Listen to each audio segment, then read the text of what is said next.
Good morning, everybody. It's Wednesday, May 8th, 5:25 a.m. Central Time. Grain markets a little bit lower this morning. July corn futures down 1 at 466. July soybeans down 1.5 at 1245. July Chicago wheat down 3.5 at 639 and a quarter. July Kansas City wheat down 7 3/4 at 656 and a quarter. July spring wheat down 4 3/4 at 714 and a quarter. Let's start off with the weather this morning. So the next 5 days will be drier for some areas of the U.S. Corn Belt. This morning's Euro model suggests that rains will be confined to central Iowa, central Illinois, central Indiana, and parts of Ohio.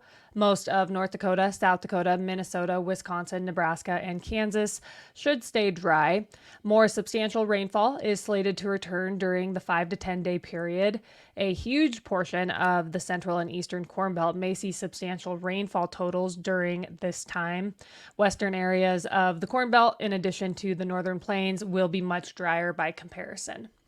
Here's your side by side of the 5 day forecast versus the 10-day forecast. You can see that during the next 5 days, there's going to be some rain, but it's not going to be, the coverage isn't going to be huge. Parts of central Iowa will see some rain, a band across central Illinois, a band across central Indiana, some of Ohio.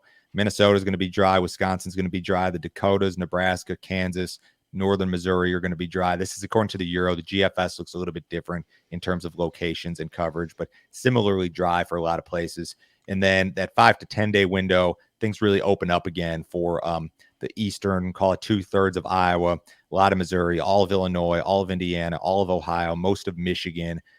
I'll be curious to see what sort of planting progress takes place here the next 5 days. I know that some of these areas are too wet and may need some additional time to dry out. If you guys think you're going to make some progress in your neighborhood during this next 5 days, drop us an update in the YouTube comments. Be very curious to see how things look again on Monday afternoon when the crop progress report comes out. Used cooking oil imports from China might not be meeting U.S. environmental standards. Biofuel producers utilize imported used cooking oil instead of U.S. soybean oil because it has a better carbon intensity score.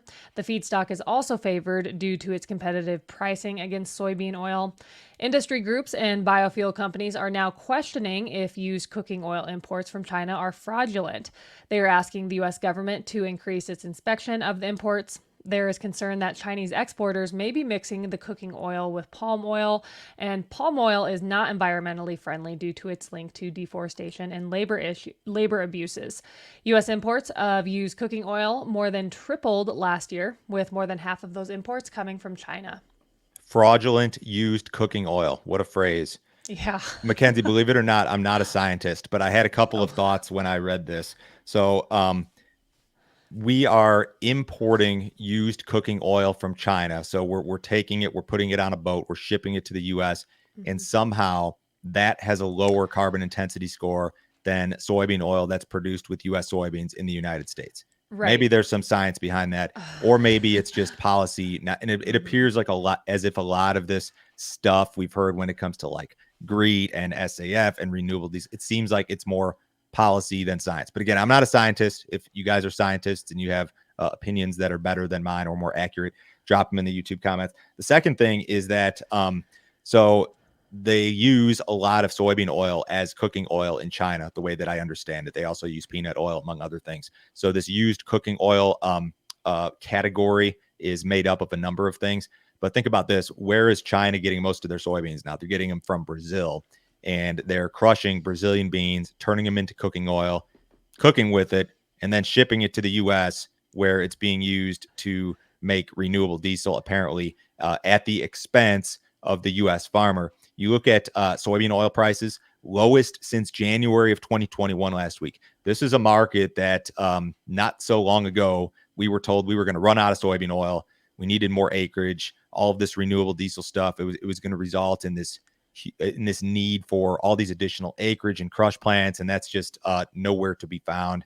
We're still only selling this stuff into 3 states on the West Coast, and this fraudulent cooking oil is very much a problem. This all just feels very anti-American, un-American to me. But that seems to be the case with Washington and policy these days. It seems like, at least from where I sit, almost everything is un-American these days. So it is what it is. So if you guys have not checked out our premium content, you need to do so. You will not find content like this anywhere else. Joe, can you tell me about yesterday's video? I know you guys are busy, but grain marketing is important, and you should be paying attention to what's going on right now, what history tells you about this time of year in particular. Yesterday, I had a video regarding new crop corn and soybean targets. What am I doing? What am I thinking? What I do when it comes to marketing is this: I send out recommendations regarding cash sales. What do I recommend that you do with regard to your cash sales? I don't want your futures business. I don't want your consulting business. I want you to sign up for my $50 per month subscription, and I'll tell you exactly what I'm doing. No more, no less. It's super simple. Once you sign up, you'll never hear from us ever again if you don't want to. You'll just get the information in the emails. You can jump on the text list if you want. This is an absolute piece of cake. Go to standardgrain.com. It's a $50 per month subscription. You can cancel it anytime. It takes like 1 minute to sign up on your phone or computer. You just need a credit card. We do Apple Pay and Google Pay and all that stuff. This is the best way to support what we're doing here. We don't have sponsors. We don't have corporate backing or anything like that. So if you like the podcast, if you like the YouTube channel, give the premium deal a shot. I promise you'll like it. Historical flooding in southern Brazil has damaged grain silos. Flooding is also inhibiting exports, which is taking a toll on Rio Grande do Sul's economy. Transport of grain has been compromised due to railroads halting operations and road blockades. According to experts, it's too soon to estimate the grain losses in the flooded silos. However, there is a chance the silos could dry over time, which of course would minimize losses. Unharvested soybean crops continue to be a major source of concern due to potential losses. We don't know exactly what the soybean losses will be as a result of this flooding. I'll tell you this, though, and this is almost a guarantee. USDA is going to give you some bearish looking numbers when it comes to Brazilian crop production on Friday, because they're going to give you their first estimate of the new crop production numbers. So the crops that are going to be planted this fall, you're going to see your first estimates there. Last year, USDA started with a Brazilian soybean production number of 163 million metric tons. And now it's going to be somewhere maybe around 150 because they had some weather issues. This year, they're going to start at like 170, maybe higher. So you are undoubtedly going to see something bearish as it relates to Brazil and the new crop situation, which again, that's all smoke and mirrors. We know that acreage will probably be up, but you've got a lot of weather that you got to get through to achieve a number like that. But that's where they're going to start, and it's going to leave a bad taste in your mouth if you're a soybean bull. Is the market going to get worked up about that? I don't know, but it's going to be printed on USDA paper, and some people are probably going to be upset about it. The Panama Canal appears to be recovering from drought. Over the last year, there have been passage restrictions for vessels passing through the canal due to severe drought conditions. The restrictions have caused substantial delays and increased costs for shipping companies. Recent rainfall has resulted in Panama Canal authorities slowly increasing daily transits. The canal is expected to return to full capacity by early next year. I can't help but wonder, and we'll never be able to quantify exactly how much export business we lost as a result of this. But I'll be curious to see in the future how much export business we may buy back if this thing returns to normal, as they say. So maybe some better things on the horizon when it comes to export possibilities. Leafhopper outbreaks could become a regular occurrence in Argentina. Fewer days with frost in recent years due to rising global temperatures have aided the spread of the insect.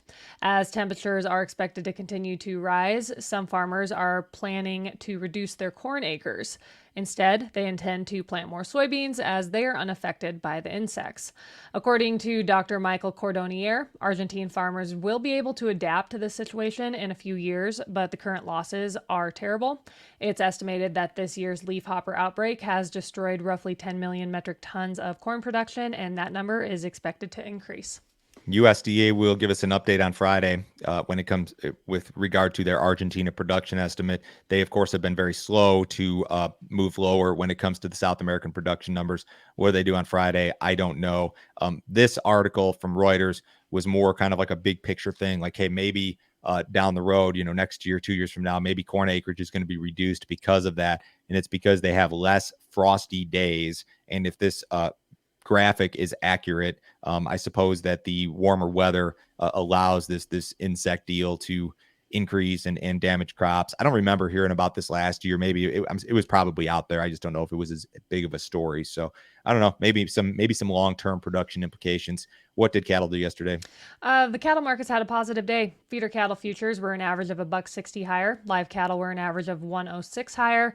Box beef was mixed yesterday. Choice ended the day at 298.49. That was down 27 cents. And select ended the day at 292.34. That was up 259. Outside markets on Wednesday, U.S. dollars about flat. Stocks are about flat. Bonds are about flat. Crude oil's down 82 cents in the June WTI at 77.56. Have a great day, guys. We'll talk to you on Thursday.